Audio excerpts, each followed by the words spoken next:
Thank you. Thank you so much for coming along this evening, and I would also like to extend my respects to my Gadigal brothers and sisters from my people, the Wiradjuri people. In the winter of 2015, Australia turned to face itself. It looked into its soul and it had to ask this question: who are we? What sort of country do we want to be? And this happened in a place that is most holy, most sacred to Australians. It happened on the sporting field. It happened on the football field. Suddenly the front page was on the back page. It was in the grandstands. Thousands of voices rose to hound an Indigenous man, a man who was told he was an Australian, a man who was told he was an Australian of the Year. And they hounded that man into submission. I can't speak for what lay in the hearts of the people who booed Adam Goodes, but I can tell you what we heard when we heard those boos. We heard a sound that was very familiar to us. We heard a howl.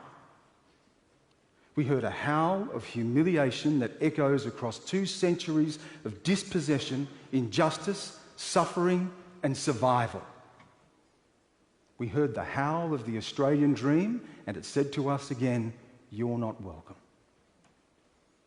The Australian dream. We sing of it and we recite it in verse. Australians all, let us rejoice, for we are young and free. My people die young in this country. We die 10 years younger than average Australians, and we are far from free. We are fewer than 3% of the Australian population, and yet we are 25%, a quarter of those Australians, locked up in our prisons. And if you are a juvenile, it is worse, it is 50%. An Indigenous child is more likely to be locked up in prison than they are to finish high school. I love a sunburned country, a land of sweeping plains, of rugged mountain ranges. Reminds me that my people were killed on those plains. We were shot on those plains. Disease ravaged us on those plains. I come from those plains. I come from a people west of the Blue Mountains, the Wiradjuri people, where in the 1820s the soldiers and settlers waged a war of extermination against my people. Yes, a war of extermination. That was the language used at the time. Go to the Sydney Gazette and look it up and read about it. Martial law was declared and my people could be shot on sight. Those rugged mountain ranges, my people, women and children, were herded over those ranges to their deaths. The Australian dream. The Australian dream is rooted in racism. It is the very foundation of the dream. It is there at the birth of the nation. It is there in terra nullius, an empty land, a land for the taking. 60,000 years of occupation.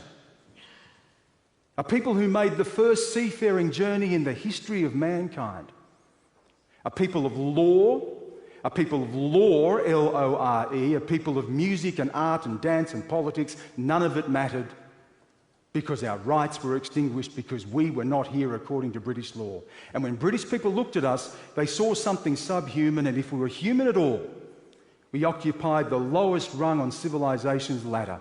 We were fly-blown Stone Age savages, and that was the language that was used. Charles Dickens, the great writer of the age, when referring to the noble savage of which we were counted among, said it would be better that they be wiped off the face of the earth.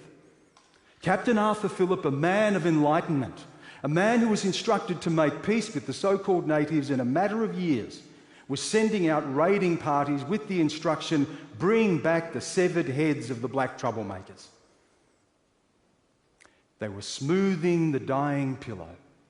My people were rounded up and put on missions from where, if you escaped, you were hunted down, you were roped and tied and dragged back. And it happened here. It happened on the mission that my grandmother and my great-grandmother are from at Warringezda on the Darling Point at the Murrumbidgee River. Read about it. It happened.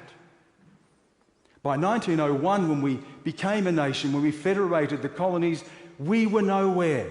We're not in the Constitution, save for race provisions, which allowed for laws to be made that would take our children, that would invade our privacy, that would tell us who we could marry and tell us where we could live, the Australian dream. By 1963, the year of my birth, The dispossession was continuing.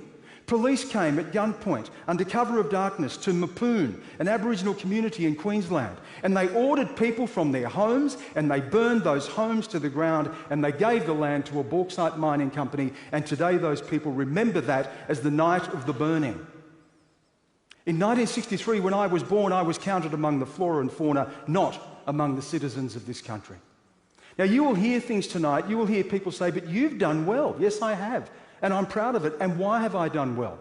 I've done well because of who has come before me. My father, who lost the tips of 3 fingers working in sawmills to put food on our table because he was denied an education. My grandfather, who served to fight wars for this country when he was not yet a citizen and came back to a segregated land where he couldn't even share a drink with his digger mates in the pub because he was black. My great-grandfather, who was jailed for speaking his language to his grandson, my father, jailed for it. My grandfather on my mother's side, who married a white woman who reached out to Australia, lived on the fringes of town until the police came, put a gun to his head, bulldozed his tin humpy and ran over the graves of the 3 children he buried there.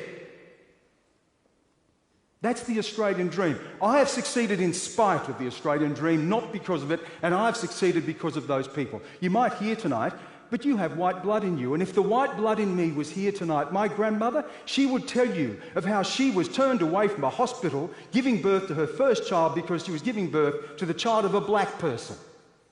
The Australian dream. We're better than this. I have seen the worst of the world as a reporter.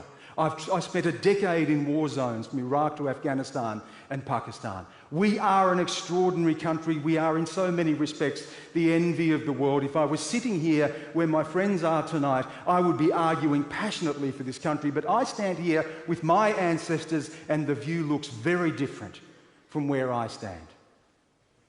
The Australian dream. We have our heroes. Albert Namatjira painted the soul of this nation. Vincent Lingiari put his hand out for Gough Whitlam to pour the sand of his country through his fingers and say, "This is my country." Kathy Freeman lit the torch to the Olympic Games, but every time we are lured into the light, we are mugged by the darkness of this country's history. Of course racism is killing the Australian dream. It is self-evident that it's killing the Australian dream. But we are better than that. The people who stood up and supported Adam Goodes and said no more, they are better than that. The people who marched across the bridge for reconciliation, they are better than that. The people who supported Kevin Rudd when he said sorry to the stolen generations, they are better than that. My children and their non-Indigenous friends are better than that. My wife, who is non-Indigenous, is better than that. And one day I want to stand here and be able to say as proudly and sing as loudly as anyone else in this room, Australians all, let us rejoice. Thank you.